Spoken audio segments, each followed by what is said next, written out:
Okay, magandang araw muli mga kababayan. Meron tayong bagong pag-uusapan ito. Patungkol ito sa impeachment. Ayan. Impeachment po, hindi po kay BP Sara Duterte, no? Kasi wala na yun eh. Tapos na, no?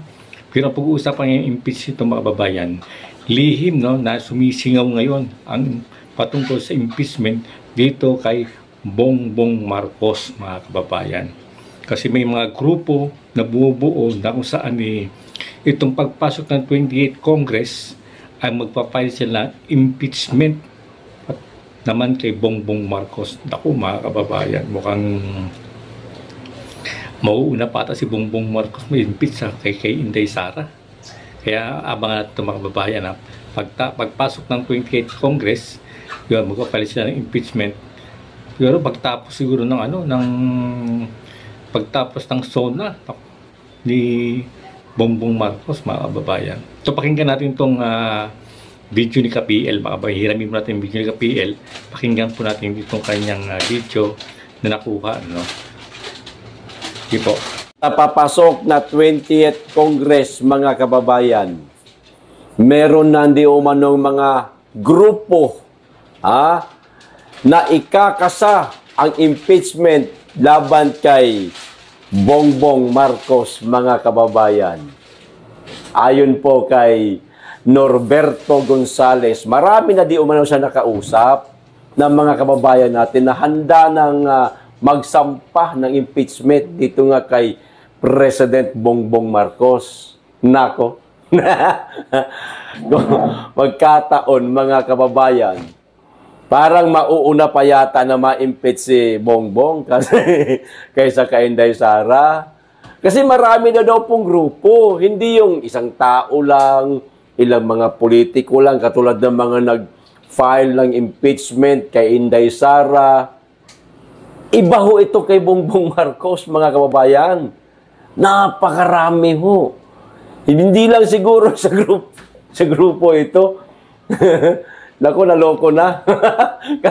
Kakatapos pala ng SONA, may impeach pa yata. Butaragis. Ito yung video, panoorin po natin, mga kababayan. No? At pagkatapos itong kay Norberto Gonzales, pakinggan din po natin ang naging reaction ni Madam Rowena Guanzon sa naging desisyon ng Korte Suprema na unconstitutional ang impeachment laban kay BP Inday Sara. Lakas mga tsaw ni Mama Bing, mga kababayan. O ito na po yung video, yung kay Bongbong Marcos muna na impeachment ang unahin natin. O ito na. May mga grupo nang naghahanda para isang pang impeachment case laban kay Pangulong Bongbong Marcos Jr.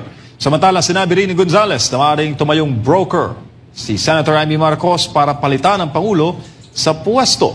Si Almar Forzuelo sa detalye. Nababalita ako na marami naman talaga nagpaplano na file ng impeachment si Pangulo pagbukas ng Kongreso.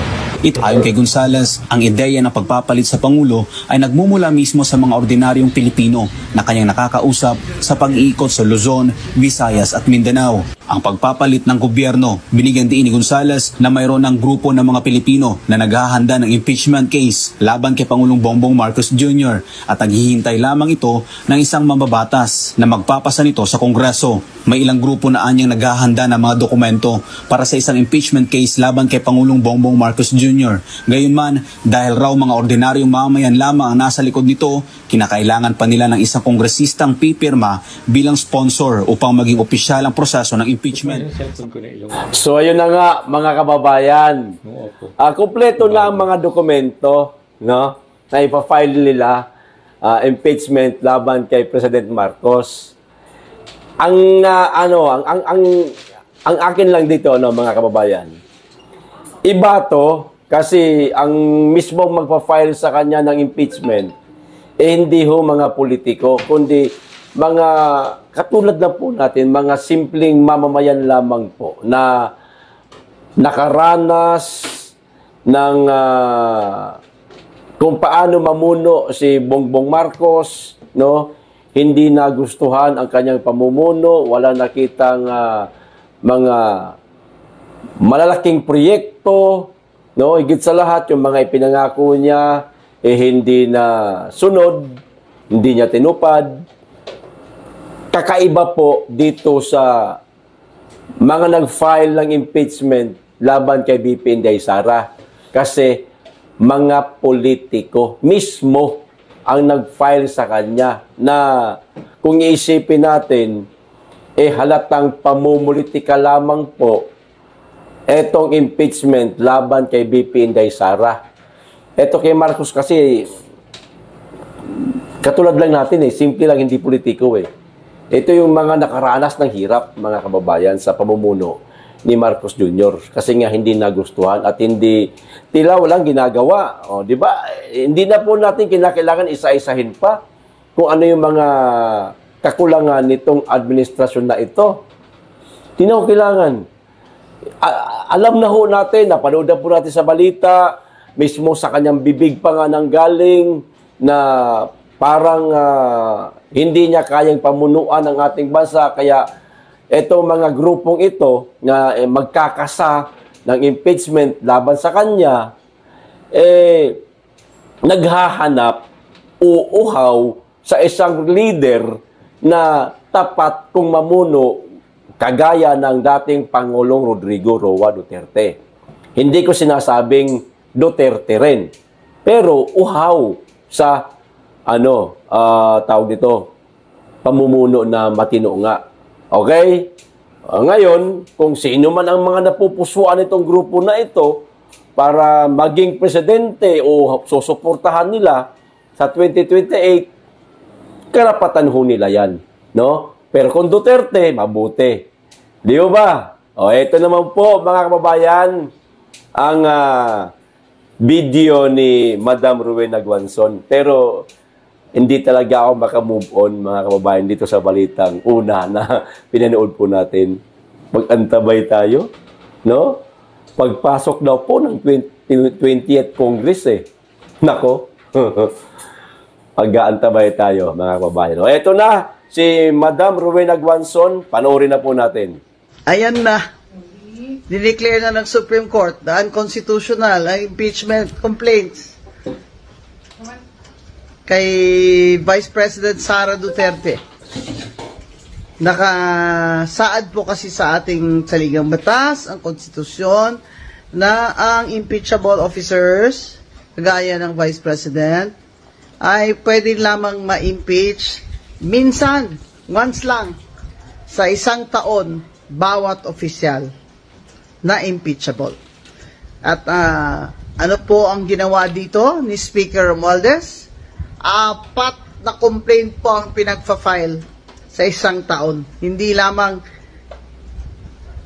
2. 4 talaga. At kaya sagot ang House of Representatives at ang Speaker ng Supreme Court. Sagutin ito mga katanungan ito. Ano nangyari doon sa 3 impeachment complaint? Bakit itong pang-4, ito yung inakyat nyo doon sa Senado? Bilang itong complaint na siyang basihan ng paglilitis o impeachment. Nasaan ang 3? Ano nangyari sa 3? Anong nga komite ang nagpasa nito? Sinabi pa ng Supreme Court, sagutin ni Speaker. Nabasa ba ng lahat ng congressman at congresswoman ang impeachment complaint na yan bago nila pinirmahan? Di ba may narinig tayong mga haka-haka dyan, pero palagay ko totoo yun, na pinatawag daw ang mga congressman na mga majority, mga congressman na under the thumb of Speaker Romualdez, pinatawag daw at dun sila nagpirmahan. Yung mga hindi pumirma, yun yung hindi pumunta o hindi pinatawag. Kaya, ang tanong ng Supreme Court, nabasa ba ng lahat yung impeachment complaint na yun? Yung pang-4 bago yan pinirmahan ng mga sumang-ayon? Hindi na po sumagot. Yan ho ang problema. kung ang ating House of Representatives ay sinasabi niyang siya, ang Speaker, ay hindi po niya sasagutin ang Supreme Court. Abay, ngayon ka lang makakita ng sabi democratic na bansa na ang House of Representatives ay ayong sumagot sa Supreme Court. Sa Amerika na,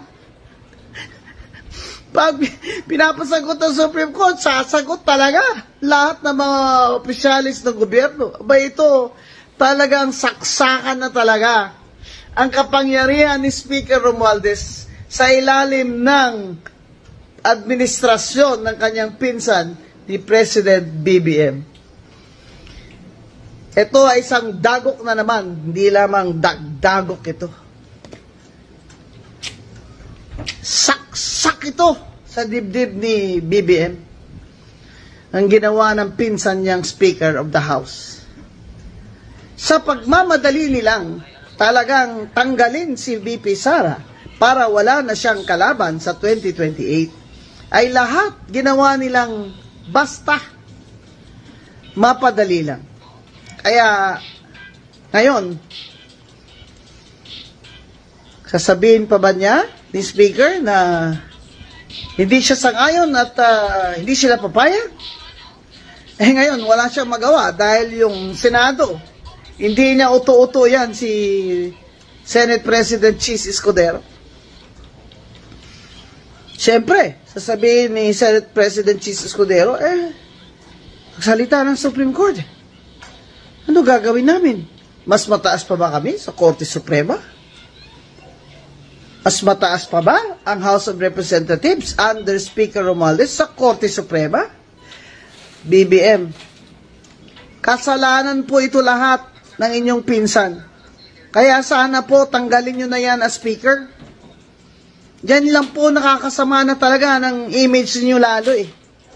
Kasi lahat ng ginawa niya, simula pa dun sa budget na institutionalize na yung lahat ng mga ayuda dun na ginawa nilang Ang tanong niya, mga kababayan, saan daw napunta yung 3 impeachment complaint laban kay BP Inday Sara? Inulit-ulit niya ho, di ho ba? Saan napunta yung 3? Mayroon pong nakapagbulong na tawag doon. Paano nakabulong ba? Ganun. Nakapagsabi. Yan. Para mas madaling intindihin. Ayan. Hirap talaga ng Bisaya, ano. Kinuwartahan lang di umano si Tambaluslos. Hindi natin alam kung sino yung nangwarta sa kanya. No? Parang ganito. Meron siyang inutusan na para mag-file ng impeachment laban kay BP Sara. 3. Siguro, 3 katao rin siguro, mga kababayan, o baka isa lang, ganun. Basta, yung magpa-file daw sana nung mga iba pang impeachment complaint na tinatanong po ni Madam Rowena Guanzon. Hindi ko po sinasabing siya may sabi, meron lang nakabulong sa atin ba? Parang gano'n lang. No? Humingi daw ng malaking halaga, mga kababayan. Kasi inutusan nga naman niya. No? Inutusan niya, ikaw mag-file ng impeachment dito sa iba pa. Ang lagay, sir, ganun-ganun na lang ba? Parang ganun, mga kababayan. Humingi daw ng malaking halaga. No? Para i-file. Ang problema po, hindi naman daw i-final. Tinanggap lang daw yung pera. Daw. Gaano katotoo kaya yan, mga kababayan? Yan lang ang sabi-sabi. Ako mismo, hindi rin ako sigurado. No? Totoo man yan o hindi, wala tayong pakialam, problema nila yan. Basta ang problema natin dito, yung impeachment laban kay VP Sara, noon, na hindi pa nagdesisyon ng Korte Suprema, yun, pinoproblema talaga natin yun. Pero ngayon, na meron ng desisyon ng SC, eh di okay na tayo. Wala na tayong problema. No? Pero yun nga, balik tayo dun sa issue. Pinirahan lang daw si Tamba, mga kababayan. Tinanggap lang yung pera. Akin na, para ako na mag-file. Siyempre, merong pamasahe yan. May pang-merienda pa. Malaking halaga daw eh. Daw. Posible kaya mangyari na magbayad siya ng malaking halaga para i-file lang yung ibang mga impeachment complaint laban kay BP Sara? Yes, posibleng mangyari. Yun nga lang 215 na mga congressman na pumirma lang. Pirma lang ang kailangan. Oh, di umano meron daw iba doon tag 150 million. Di ba? Pirma lang hindi ka magpa-file ng impeachment complaint laban sa pangalawang Pangulo, pirma lang. 150 million. Paano pa kaya yung ikaw mismo ang magpa-file ng impeachment complaint laban sa Vice President? Makikita ka ng mga kababayan mo, buong mundo. Siya pala yung nag-file. Siyempre, ibabalita yan Di ba? Makikilala ka. Siya pala yun. Ngayon, kung politiko ka at tatakbo ka ulit sa tawag nito, kung senador ka man o kung kongresista ka man, siguradong laglag ka. Kaya yun humingi daw ng malaking halaga. Daw, nililinaw ko.